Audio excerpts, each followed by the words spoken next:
મંત્રી કુબેર ડિંડોરના કોંગ્રેસ પર પ્રહાર સામે આવ્યા છે। આ લોકો કયા હકની વાત કરે છે તેવું તેમણે જણાવ્યું છે। સાથે પંચાયતથી લઈ સંસદ સુધી આદિવાસીને હક મળ્યો। દેશના રાષ્ટ્રપતિ પણ આદિવાસી છે।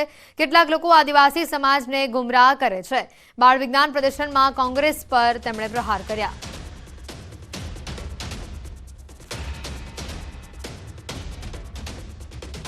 पछे पाछा कहता आधी रोटी खाएंगे इंदिरा को लाएंगे आई बात करता पछ पाछे पर जुवार मळती जुवार लाल रोटी खाएंगे कांग्रेस को लाएंगे आ सूत्रो चोकड़ी मार दो एक सूत्र मित्रों चाहे तमारा सूत्रों दम नतो अमारू सूत्र से सौनो साथ सौनो विकास सौनो प्रयास सौनो विश्वास भर पेट खाएंगे भाजप को लाएंगे सूत्र बदलेगी अपनो मफत अनाज 5 वर मफत ने पांचों मफत है 5 वर આપવાનું। મારા બેટા શાકભાજીની વાત કરતા સુકા રોટલાની વાત કરતા હતા પહેલા સૂકી રોટી ખાઈ દે। પોલીસે હથિયાર સાથે બનાસકાંઠામાં 6 શખ્સોની ધરપકડ કરી છે। વિરમપુરથી કંસારા વચ્ચે પોલીસની કાર્યવાહી સામે આવી છે। 3 બંદૂક મોબાઈલ જીપ સહિતનો મુદ્દામાલ કબજે કરાયો છે। પોલીસે 6 શખ્સો સામે ગુનો નોંધ્યો છે।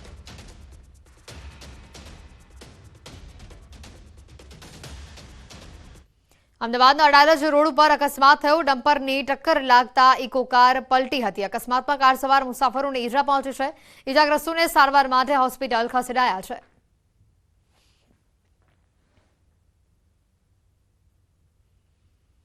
અમદાવાદ ખાતે અલગ અલગ પક્ષના આગેવાનો કોંગ્રેસમાં જોડાયા। પ્રદેશ કોંગ્રેસ પ્રમુખ શક્તિસિંહ ગોહિલની હાજરીમાં વિવિધ પક્ષના નેતાઓએ કોંગ્રેસનો ખેસ પહેર્યો। आप एनसीपी અને એબીવીપીના આગેવાનો અને કાર્યકર્તા આજે જોડાયા છે। આ મુદ્દે કોંગ્રેસ પ્રદેશ પ્રમુખ શક્તિસિંહ ગોહિલે કહ્યું કે મને જ્યારે જવાબદારી મળી ત્યારબાદ મેં ગુજરાતમાં આહવાન કર્યું હતું કે સત્તા પડાવવા માટે નહીં પણ સેવા માટે કોંગ્રેસમાં આવો અને જોડાવો। આ આહવાનને પ્રતિસાદ મળ્યો છે તેવું શક્તિસિંહ ગોહિલે જણાવ્યું। રાજકીય જુદા જુદા પક્ષોના અંદરથી રાજીનામાઓ આપીને એ પક્ષોને છોડીને કોંગ્રેસ પક્ષમાં ઉત્સાહભેર અનેક આગેવાનો અને કાર્યકર્તાઓ જોડાઈ રહ્યા છે। જેમ દૂધમાં સાકર બળે એમ એ કોંગ્રેસ પક્ષમાં સાથે મળીને કામ કરી રહ્યા છે અને નવા મિત્રો પણ એ જ રીતે જોડાઈ રહ્યા છે। એમનું ખૂબ હૃદયપૂર્વક સ્વાગત કરું છું। હવે વાત કરીશું પીએમના હસ્તે ભેટની।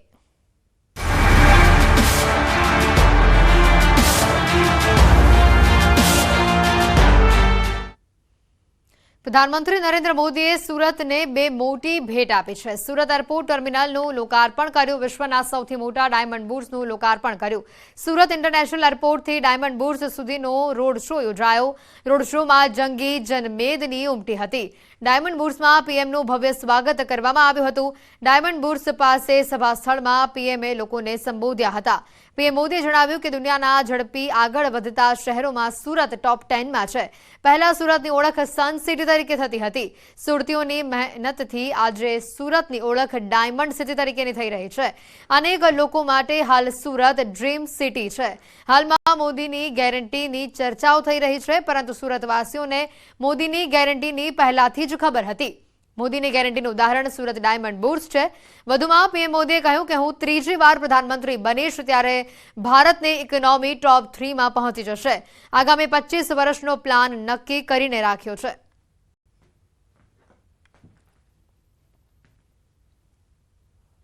आजकल आप सभी मोदी की गारंटी की चर्चा खूब सुनते होंगे। हाल के दिनों में जो चुनाव नतीजे आए उसके बाद ये चर्चा और बढ़ गई है। लेकिन सूरत के लोग तो मोदी की गारंटी को बहुत पहले से जानते हैं। यहां के परिश्रमी लोगों ने मोदी की गारंटी को सच्चाई में बदलते देखा है और इसी गारंटी का उदाहरण ये सूरत डायमंड बुर्स भी है। मोदी ने देश को गारंटी दी है कि अपनी तीसरी पारी में भारत दुनिया की टॉप 3 इकोनॉमी में जरूर शामिल होगा। હું આ ઇન્ડસ્ટ્રીમાં છેલ્લા 35-40 વર્ષથી સંકળાયેલો હતો અને અપૂપ સર્ટન લેવલ સુધી ઇન્ડસ્ટ્રી ગઈ, પણ એનાથી આગળ બૂસ્ટ કરવું હોય તો એટલું ઇન્ફ્રાસ્ટ્રક્ચર નહોતું. જે જૂનું આપણે બજારનું જે ઇન્ફ્રાસ્ટ્રક્ચર હતું તો એની માટે આપણે ઇન્ટરનેશનલ લેવલ પર ઇન્ફ્રાસ્ટ્રક્ચર જોતું હતું. ખૂબ જ લાભ મળશે અને આના પડઘા દુનિયાના એક ખૂણામાં પડશે અને તેની નોંધ લેવાશે અને સમગ્ર વેપારી ભાઈઓને આનો જે અનહદ ફાયદો થશે તેની કોઈ સીમા નથી. જે સુરત, જે આપણું ગુજરાતનું એક નાનું સિટી ગણાય, એ આજે દુનિયાભરમાં જાણીતું થયું છે આ એસડીબીના લીધે. ને લોકોને, સુરતના લોકોને પ્લસ જે બહારથી વિદેશથી લોકો આવશે, બધા માટે બિઝનેસની બહુ મોટી તકો ઉપસ્થિત થઈ છે અહીંયા. બનાસકાંઠાના થરાદમાં પૂરગ્રસ્ત વિસ્તારના 5 ગામોના રહીશો માટે હાલ દિવાળી જેવો માહોલ છે. આ 5 ગામોના પુનર્વસન માટે સરકારની મંજૂરી મળી છે. થરાદ સહિતના 5 ગામમાં પૂરના પીડિતો માટે રાજ્ય સરકારે પ્લોટની ફાળવણીની જાહેરાત કરતા ગ્રામજનોમાં ખુશી છવાઈ છે.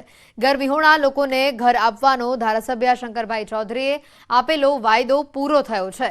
વર્ષ 2015 અને 2017માં રેલ નદીમાં ઘોડાપૂર આવતા આ વિસ્તારના અનેક ગામોમાં તબાહી મચી હતી. રેલ નદીના પાણી ગામમાં ઘૂસતા જળબંબાકારની સ્થિતિ સર્જાઈ હતી. જનજીવન તહેસ નહેસ બન્યું હતું. નાગલી સહિતના ગામોમાં નદીના પાણી ઘૂસી જતા ગામમાં અનેક ઘરો પાણીમાં ગરકાવ થયા હતા અને જેના કારણે 123થી વધુ પરિવારો પોતાનું મકાન છોડી જવા મજબૂર બન્યા હતા અને 466 જેટલા મકાનો પૂરના પાણીમાં તૂટી ગયા હતા. 2017માં સર્જાયેલા વિનાશે બનાસકાંઠાના 5 ગામોની પરિસ્થિતિ ખંડેર હાલતમાં ફેરવી નાખી હતી. અનેક પરિવારો ઘરવિહોણા બન્યા હતા. ત્યારે અંધારામાં ઉજાસની કિરણ બનીને આવેલા શંકરભાઈ ચૌધરીએ ગ્રામજનોને પુનર્વસનનો વાયદો કર્યો, જે વાયદો આજે સાર્થક થયો છે. 2015 ને 17માં જ્યારે પૂર આવ્યું આ ગામની અંદર, ત્યારે આ ગામના અંદર આખું ગામ પાણીની અંદર ખૂબ ડૂબાઈ ગયું હતું. ખૂબ માણસો વ્યથિત થઈ અને બહાર નીકળ્યા હતા. અમારા માનનીય ધારાસભ્યશ્રી અને વિધાનસભાના અધ્યક્ષ માનનીય શંકરભાઈ ચૌધરી સાહેબના અથાગ પ્રયત્નોથી અમારા ગામનું જ્યારે પુનર્વસન થયું ત્યારે દરેક ગામમાં એક ખુશીનો એવો માહોલ છે. નાગલા સહિત બનાસકાંઠાના 5 એવા ગામો છે જે ગામોમાં દર વર્ષે ચોમાસું આવે છે ત્યારે પાણી ભરાઈ જાય છે અને લોકોને મુશ્કેલીનો સામનો કરવો પડે છે. અત્યારે અમે છીએ નાગલા ગામની અંદર. આપણે દ્રશ્યો બતાવીશ કે નાગલા ગામનો જે આ પરિવાર છે તે 2015 અને 17 પહેલાં પોતાના પાકા મકાનોમાં રહેતો હતો, પરંતુ 2015માં જે ભારે પૂર આવ્યું હતું તે પૂર વખતે આ ગામની અંદર પાણી ભરાઈ ગયું હતું અને 2017માં પણ પૂર આવ્યું અને 2017 બાદ જ્યારે વરસાદ થાય છે ત્યારે નાગલા ગામમાં પાણી આવી જાય છે. તેથી ગામ લોકો જે છે તે પોતાના મકાનો છોડીને અત્યારે જે કાચા મકાનો બનાવ્યા છે, આ કાચા મકાનોમાં રહેવા અત્યારે મજબૂર બન્યા છે. જે આ ભાઈ છે, વાત કરીશું તેમના જોડે. શું નામ છે તમારું? મારું નામ ઈશ્વરભાઈ દેવસીભાઈ પ્રજાપતિ. ઈશ્વરભાઈ, ગામમાં પાકા મકાનો હતા, એવું તો શું થયું કે તમારે અહીંયા રહેવા આવવું પડ્યું? અહીંયા રહેવા માટે અમારે 15માં પૂર આવ્યું. પૂર આવ્યા પછી અમે પાછા ઘરે ગયા. હાલમાં ઘરે પાકા મકાનો પણ છે. પાછું 17માં પૂર આવ્યું. 17માં પૂર આવ્યા પછી અમે અહીં વગડામાં જ મકાન બાંધીને રહીએ છીએ. અને અત્યારે જ્યારે શંકરભાઈ ચૂંટણી લડતા હતા ત્યારે એમણે વાયદો કરેલો હતો કે હું જીતીને આવીશ તો નાગલા ગામને પુનર્વસન અપાવીશ. અને આજ જીતીને આવ્યા પછી સરકાર દ્વારા એમની કોશિશ જારી હતી અને આજે એ રંગ લાવી છે અને અમને નાગલા ગામને પુનર્વસન મળ્યું છે. પ્લોટ આપવાના છે અને મકાન દીઠ પૈસા પણ આપવાના છે.